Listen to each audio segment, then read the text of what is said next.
The war between humanity and the Zetherians had reached its darkest hour. Deep in the uncharted corners of space, a squad of human soldiers huddled in the ruins of an alien temple on the planet Xyros. Their mission had gone terribly wrong. Outnumbered and surrounded, they were running low on supplies, ammunition, and hope. Commander Harris, their leader, looked around at his tired team. The sound of alien drones buzzed in the distance, growing louder. They had no way out. "This is it," Harris muttered under his breath. "We're done for." But then, something strange happened. Private Lee, the youngest soldier in the squad, noticed a faint glow coming from the floor of the temple. It was a deep, golden light, pulsing like a heartbeat. "Commander," Lee called out, pointing to the glowing tiles. "There's something here." The squad gathered around as Harris knelt down and brushed away the dust.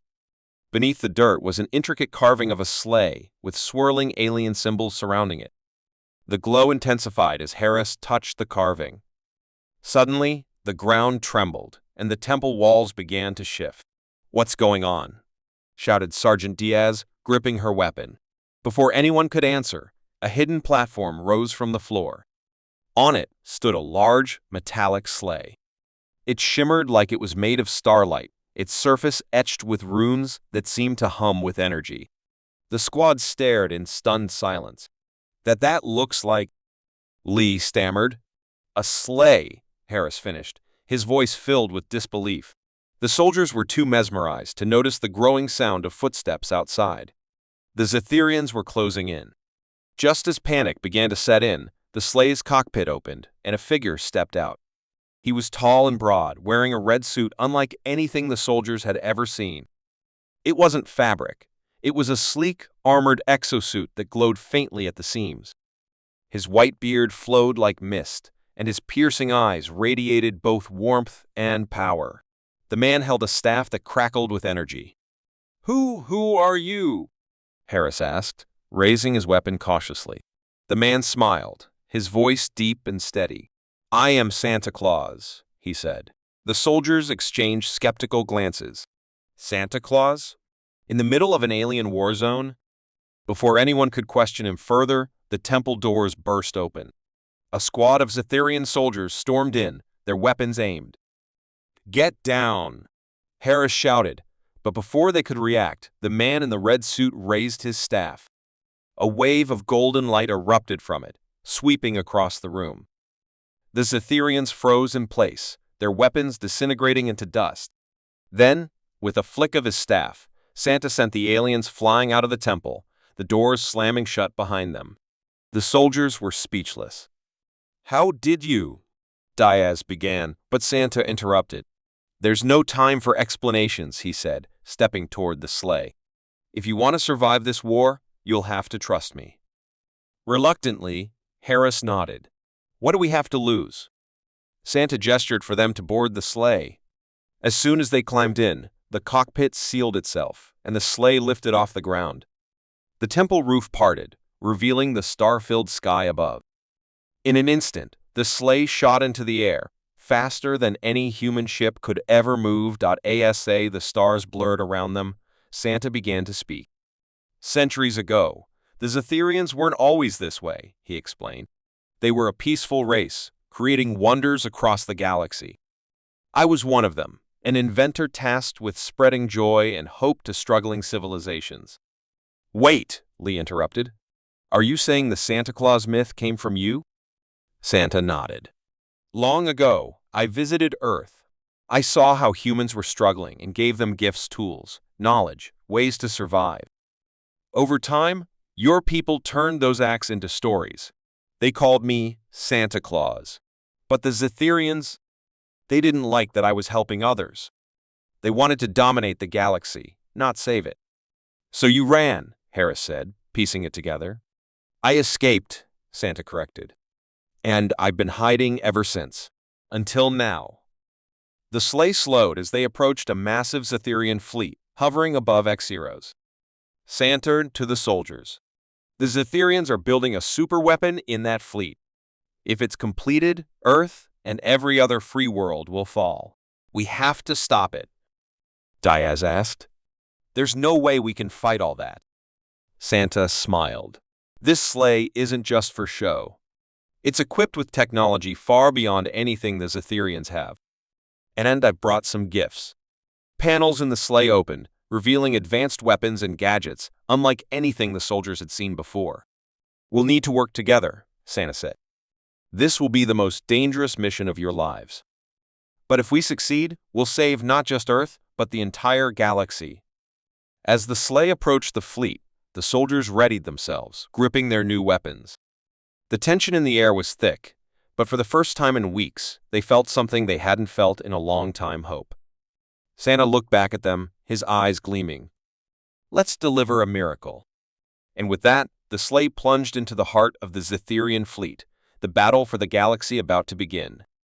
The war had dragged on for years. Earth was battered, its cities crumbled, and its people scattered. The Zetherians, an advanced alien race, had pushed humanity to the brink of extinction. The refugees lived in constant fear, moving from one ruined shelter to another. In one such camp, nestled in the shadow of a destroyed city, whispers of hope were nothing but dying embers. But then, one night, everything changed. A sharp whistle cut through the cold air, followed by the distant hum of something approaching. The people in the camp froze, expecting another Zetherian drone strike. Instead, a large crate fell from the sky, landing softly in the middle of the camp as though guided by an unseen hand. The people hesitated, their fear outweighing their curiosity. Finally, a boy named Jamie, no older than 12, stepped forward and opened the crate. Inside, he found food fresh, untouched, and plentiful.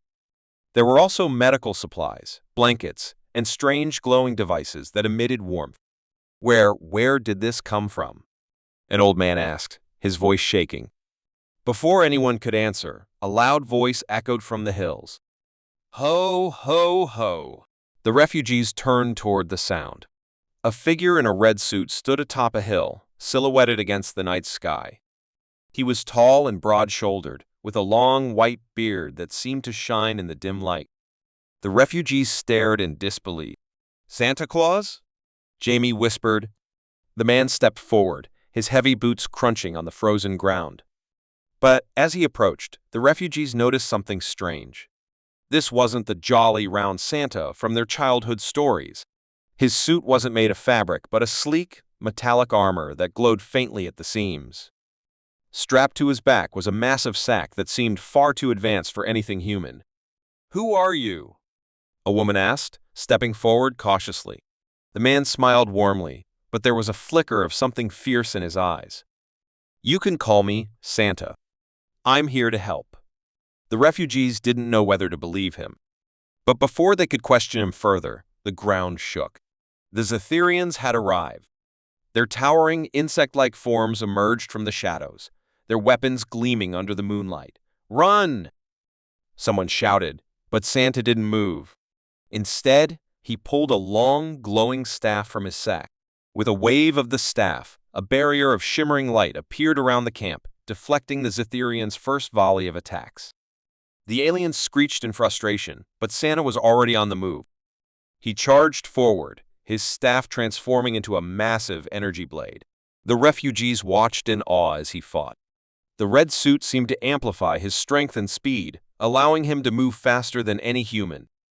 With each swing of his blade, a Zetherian soldier fell, their weapons useless against his strange armor. Within minutes, the battle was over. The Zetherians were defeated, their bodies scattered across the frozen ground. Santa returned to the camp, his red suit now splattered with alien blood. Who are you really? Jamie asked, his voice trembling. Santa knelt down, placing a hand on the boy's shoulder. I'm someone who believes in justice, he said. But I'm not the Santa you've heard about in stories. Not exactly. Over the next few hours, Santa explained his story to the refugees. He wasn't from Earth. He was a human scientist who had been captured by the Zetherians many years ago. During his time in captivity, he had discovered an ancient alien artifact, a suit designed to amplify its wearer's strength and intelligence. Using the suit, he had escaped and spent years fighting against the Zetherians in secret. But he knew he couldn't win the war alone. That's when he remembered the legend of Santa Claus, a figure who brought hope to those in need. He decided to adopt the persona, delivering not toys, but weapons, food, and technology to humanity's last survivors. But why risk yourself for us? Diaz, a former soldier, asked. Santa's expression grew serious. The Zetherians don't just want to conquer Earth. They want to destroy it. If we don't fight back now, there won't be anything left to save. Just as the refugees began to grasp the gravity of his words, the ground trembled again. This time, it wasn't just a squad of Zetherians. It was an entire battalion, their ships darkening the sky as they approached. Santa stood, his red suit glowing brighter. "Stay here," he said firmly. "I'll handle this." But Diaz stepped forward, gripping a weapon Santa had delivered. "No. We'll fight with you." One by one, the refugees picked up the weapons and gear Santa had brought. They were tired, hungry, and scared, but for the first time in years, they had hope. Together, they stood behind Santa as the Zetherian forces closed in. "Are you ready?" Santa asked, his voice steady. Jamie looked up at him and nodded. "Let's do this." As the Zetherians descended, the battle began. Santa fought at the front, his red suit blazing like a beacon in the night. Behind him, the refugees fought with everything they had, using the tools and weapons he had gifted them. The Zetherians hadn't expected resistance. They fell back, their forces crumbling under the combined strength of Santa and the humans. By dawn, the battlefield was silent. The Zetherians were gone, and the refugees stood victorious. Santa looked out at the horizon, his eyes gleaming with determination. "This is just the beginning," he said. "The war isn't over. But now, humanity has a fighting chance." And with that, Santa disappeared into the morning light, leaving behind hope and justice. The war with the Zetherians had dragged humanity to its knees. Earth was on the brink of destruction, and the last resistance fighters were holed up in underground bunkers, clinging to survival. Captain Ellen Carter sat in the dimly lit command center, staring at a holographic map of the planet. Red markers blinked everywhere, enemy forces closing in, human outposts destroyed. They were losing. "We can't keep doing this," her second-in-command, Lieutenant Perez, muttered. "We need a miracle." Before Carter could respond, an alert blared through the room. "Incoming unidentified object," the computer announced. The room fell silent as everyone turned to the main screen. A glowing object streaked across the sky, moving too fast to be Zetherian. "What the hell is that?" Perez asked, his hand hovering over the controls. "Let's find out," Carter said, her voice steady. Minutes later, the object crash landed in the forest near their bunker. Carter assembled a small team and headed out to investigate. The air was freezing, and the forest was eerily silent. When they reached the crash site, they found a strange, sleek craft embedded in the ground. It was unlike anything they'd seen before, gleaming red, with golden trims and glowing engines. "Is that a sleigh?" one of the soldiers whispered, his voice filled with disbelief. Before anyone could answer, the hatch of the craft opened. A tall man stepped out, dressed in a red suit that shimmered like starlight. His white beard was thick, but his eyes were sharp and calculating. He carried a glowing tablet in one hand and a staff in the other. "Captain Ellen Carter?" the man said, his deep voice echoing in the cold air. Carter raised her weapon. "Who's asking?" The man smiled faintly. "You can call me Santa, and I'm here to help." The soldiers exchanged confused glances, but Carter kept her gun trained on him. "Santa? You expect me to believe that?" Santa held up the glowing tablet. "Believe it or not, Captain, you're on my list. My naughty list." "What are you talking about?" Carter demanded. Santa's smile faded. "The Zetherians aren't the only ones causing trouble in the galaxy. Humanity has made plenty of mistakes, to greed, war, destruction. I've been watching for a long time. But now, I've decided to step in, not to punish, but to give you a chance to fix things."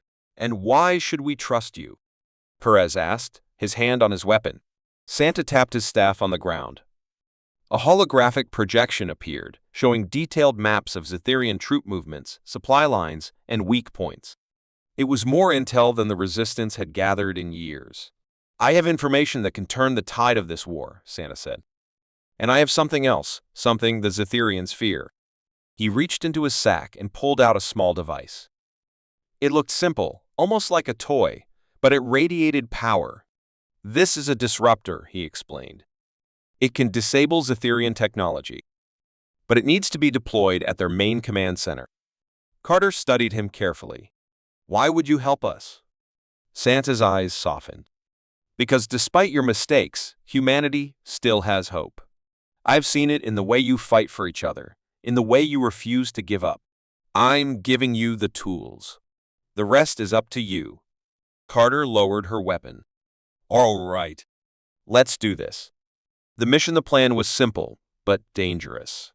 Carter and her team would infiltrate the Zetherian command center with Santa's disruptor, while the rest of the Resistance launched a diversionary attack.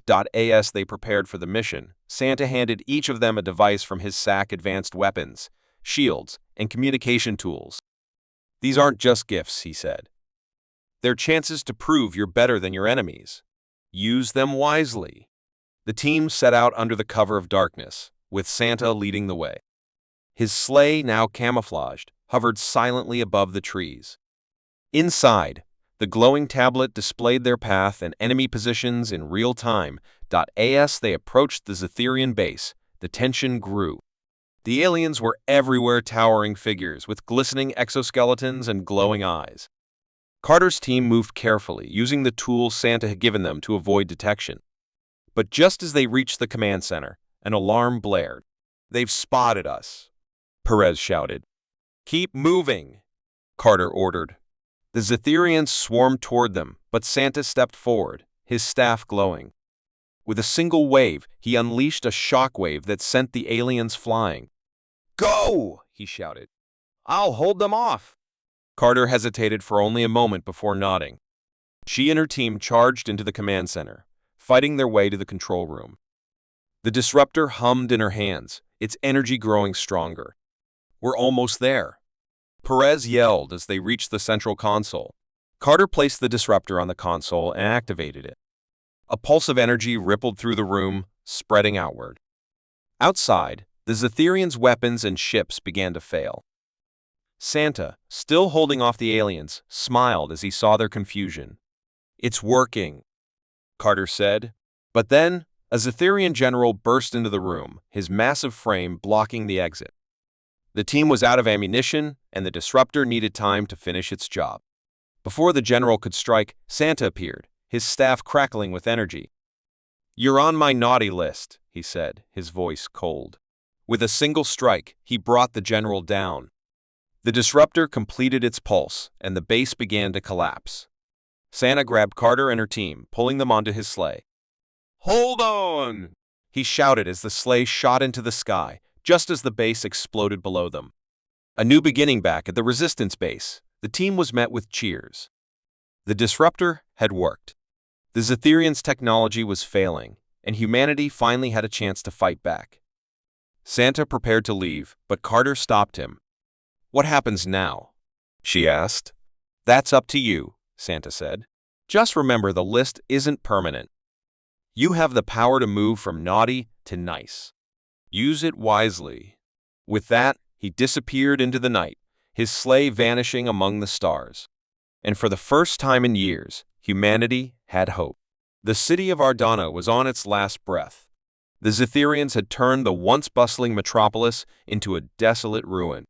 Smoke rose from shattered buildings, and the streets were filled with desperate survivors scavenging for food and water. For the people who remained, hope was a luxury they could no longer afford. Among them was Mara, a young woman who had become the reluctant leader of a small group of refugees. Her group had managed to survive by staying hidden in the labyrinth of underground tunnels beneath the city. Supplies were running low, and the Zetherians had begun patrolling even the tunnels. We can't keep going like this, said Elias, the group's medic. The Zetherians will find us sooner or later. Mara knew he was right. They had no weapons, no food, and no chance against the alien invaders. Every day, she felt the weight of her decisions pressing down on her. But everything changed one freezing night. Mara sat alone by a flickering fire in the tunnel when she heard a faint, jingling sound, like bells. She froze, her heart racing. No one in the group had anything that could make such a noise. The sound grew louder, and a shadow appeared at the far end of the tunnel. Mara grabbed a makeshift spear and stood, ready to fight. "Who's there?" she demanded. The shadow stepped closer, and into the firelight walked a man unlike anyone Mara had ever seen. He was tall and broad, dressed in a crimson suit that shimmered like it was made of starlight. His boots were polished, his white beard perfectly groomed, and his piercing eyes seemed to glow in the dim light. Over his shoulder, he carried a massive sack that seemed to defy gravity. "Don't be afraid," the man said, his voice deep and calm. "I'm here to help." Mara didn't lower her weapon. "Who are you?" The man smiled. "You can call me Nicholas, but some call me the Miracle Maker." Mara narrowed her eyes. "What kind of miracle do you think you can make here?" Nicholas set down his sack and opened it. From inside, he pulled out a small, glowing device. It looked like a crystal, but it pulsed with energy. "This," he said, "is a power core. It can restore energy to your tunnels, give you heat, light, and the ability to fight back." Mara frowned. "Why would you help us? What do you want in return?" Nicholas's expression turned serious. "I help those who still have the will to fight for what's right. I don't want anything from you, just your belief that this war isn't over." Before Mara could respond, there was a commotion behind her. The rest of the group had arrived, drawn by the voices. They stared at Nicholas in shock. "Who's this?" Elias asked. "The Miracle Maker, apparently," Mara replied, her tone skeptical. Nicholas stepped forward. "I know it's hard to trust a stranger, but I've been watching this war, and I see something in your group, something worth saving. Take the power core and see for yourselves." Elias examined the core. This could work," he said, his voice filled with awe. But before they could discuss it further, a deafening roar echoed through the tunnels.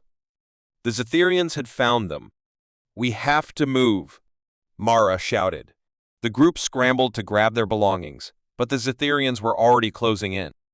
Their towering, insect-like forms emerged from the shadows, their glowing weapons ready to fire. Nicholas stepped forward, calm and unshaken. "Stay behind me," he said. From his sack, he pulled a sleek, golden staff. With a flick of his wrist, the staff extended and began to glow. As the Zetherians charged, Nicholas raised the staff and unleashed a burst of energy. A wave of light swept through the tunnel, knocking the aliens back. The group watched in stunned silence as Nicholas fought. He moved with incredible speed, his staff a blur of light. The Zetherians were no match for him. When the last of them fell, Nicholas turned back to the group. "The tunnels aren't safe anymore. We need to take the fight to the surface." "Are you insane?" Mara said. "The surface is a death trap." Nicholas looked at her, his eyes steady. "The Zetherians are strong, but they're not invincible. With the power core, you can turn this city into a fortress. You just have to believe it's possible." Mara hesitated, but the determination in Nicholas's voice stirred something in her. She turned to her group. "What do you think?" Elias stepped forward. "I think we don't have a choice. If this is our chance to fight back, we have to take it." The group nodded in agreement. The turning point with Nicholas leading the way, the group emerged onto the surface for the first time in weeks. The city was unrecognizable, but Nicholas moved with purpose. He led them to an abandoned power station and helped them install the core. The effect was immediate. Lights flickered to life, and heat flowed through the building. Nicholas showed them how to use the core to create weapons and shields. Over the next few days, the group transformed. They went from desperate survivors to a fighting force. Nicholas trained them, teaching them how to use the tools he provided. But Nicholas never stayed in one place for long. One morning, Mara woke to find him packing his sack. "Leaving already?" she asked. Nicholas nodded. "There are others who need my help. But you don't need me anymore. You have what it takes to win this war." Mara looked at him, a mix of gratitude and sadness in her eyes. "Will we ever see you again?" Nicholas smiled. "Maybe. But remember, the real miracles come from within. Believe in each other, and you'll do just fine." And with that, he disappeared into the ruins, his crimson suit glowing like a beacon of hope. A new dawn under Mara's leadership, and with the tools Nicholas had given them, the group began to fight back. They reclaimed the city piece by piece, inspiring other survivors to join them. The Miracle Maker became a legend, a symbol of hope in humanity's darkest hour. And though no one knew where he came from or where he went, his impact was undeniable. For the first time in years, humanity had a reason to believe in miracles. The night was eerily quiet on the frozen battlefield of Outpost Omega. Snow blanketed the ground, hiding the ruins of what was once a human colony. The war with the Zetherians had taken everything: homes, hope, and lives. Now, only a handful of survivors held their position, waiting for reinforcements that might never come. Sergeant Dean Mitchell paced the outpost's narrow halls, his breath visible in the freezing air. His team huddled around a flickering fire, their faces pale with exhaustion and fear. The Zetherians hadn't attacked in days, and the silence was unnerving. "They're planning something," said Private Kira Shaw, her voice trembling. Dean nodded grimly. "It's not like them to stay quiet for this long." As if on cue, a piercing alarm echoed through the outpost. The radar lit up with dozens of incoming signals. The Zetherians were advancing positions. Dean barked, his voice cutting through the panic. The soldiers scrambled to their posts, gripping their outdated weapons. They all knew they were outnumbered and outgunned. This wasn't going to be a battle, they were about to be slaughtered. But then, something strange happened. The radar, which had been filled with enemy signals, suddenly went dark. The soldiers stared at the screen in confusion. "What's going on?" Kira asked. Before anyone could answer, a sound filled the air, a deep, melodic hum, like the ringing of bells. The soldiers exchanged uneasy glances. The sound wasn't coming from the Zetherians. It was coming from above. Dean rushed outside, his boots crunching in the snow. He looked up and froze. Hovering in the sky was a massive crimson craft. It glowed softly against the night, its golden edges shimmering like starlight. It looked like a sleigh, but it was far larger, with sleek engines and weapons mounted on its sides. "What in the world?" Dean whispered. The sleigh descended slowly, landing just beyond the outpost's perimeter. The soldiers gathered behind Dean, their weapons raised, but no one dared to fire. The craft's hatch opened, and a figure stepped out. He was tall and broad, dressed in a red suit trimmed with white. His beard was thick and snow-white, and his eyes gleamed with an intensity that made the soldiers uneasy. Over his shoulder, he carried a massive sack, but the way he moved suggested he was anything but harmless. "Good evening," the man said, his deep voice cutting through the cold air. Dean tightened his grip on his rifle. "Who are you?" The man smiled faintly. "You can call me Nicholas. I'm here to deliver a little holiday spirit." The soldiers stared at him, their expressions ranging from confusion to disbelief. "This is some kind of joke, right?" Kira muttered. Nicholas ignored her, stepping closer. "I know what you're up against," he said. "The Zetherians are relentless, but they're not unstoppable. I've been watching, and I believe your outpost has what it takes to hold them off." Dean scoffed. "With all due respect, you're insane. We don't have the firepower or the numbers to survive another attack." Nicholas's smile widened. "That's where I come in." He reached into his sack and pulled out a small, glowing device. It looked like a snow globe, but inside, a storm of energy swirled. "This is a shield generator," he explained. "It'll protect your outpost from Zetherian weapons. But it's only temporary. It'll buy you time to prepare for their next assault." Dean hesitated. "Why would you help us?" Nicholas's expression turned serious. "Because you're fighting for something bigger than yourselves. And because the Zetherians have made my naughty list." Kira snorted. "You're joking, right? You're telling me you're Santa Claus?" Nicholas didn't answer. Instead, he set the shield generator on the ground and activated it. A dome of shimmering light enveloped the outpost, and the air grew warmer. "Your enemy won't be able to penetrate that," Nicholas said. "But you'll still need a plan." The deadly night the Zetherians arrived minutes later, their massive forms marching through the snow. They fired their weapons, but the energy blasts fizzled harmlessly against the shield. Inside the outpost, Nicholas worked quickly, handing out strange devices from his sack. "These will enhance your weapons," he explained. "And these," he added, holding up small discs, "are traps. Place them in the snow, and they'll take care of any unwanted guests." The soldiers followed his instructions, planting the traps and readying their newly upgraded weapons. Despite their fear, a spark of hope began to grow. When the shield finally deactivated, the Zetherians charged, but they weren't prepared for what awaited them.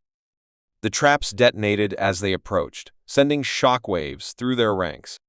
The soldiers, now armed with weapons powerful enough to pierce Zetherian armor, Nicholas moved through the chaos like a force of nature. His staff crackled with energy as he struck down alien after alien. Despite his age, he was faster and stronger than any of them. Dean found himself fighting side by side with Nicholas. "Who are you, really?" he shouted over the noise. Nicholas glanced at him, a twinkle in his eye. "Let's just say I've been around for a long time. Long enough to know when someone deserves a second chance." The battle raged through the night, but the tide began to turn. By dawn, the Zetherians were retreating, their forces decimated. The soldiers collapsed in exhaustion, the weight of survival finally sinking in. A silent departure as the sun rose. Dean searched for Nicholas, but the strange man was gone. His sleigh had vanished, leaving no trace behind. The only thing he'd left was a single note, scrawled in elegant handwriting: "Believe in miracles." "You just witnessed one." Dean folded the note and tucked it into his pocket. For the first time in years, he allowed himself to hope. The survivors of Outpost Omega had faced certain death, but they'd emerged victorious. And though they didn't fully understand who Nicholas was, they knew one thing for sure: he was more than just a man. He was a miracle maker.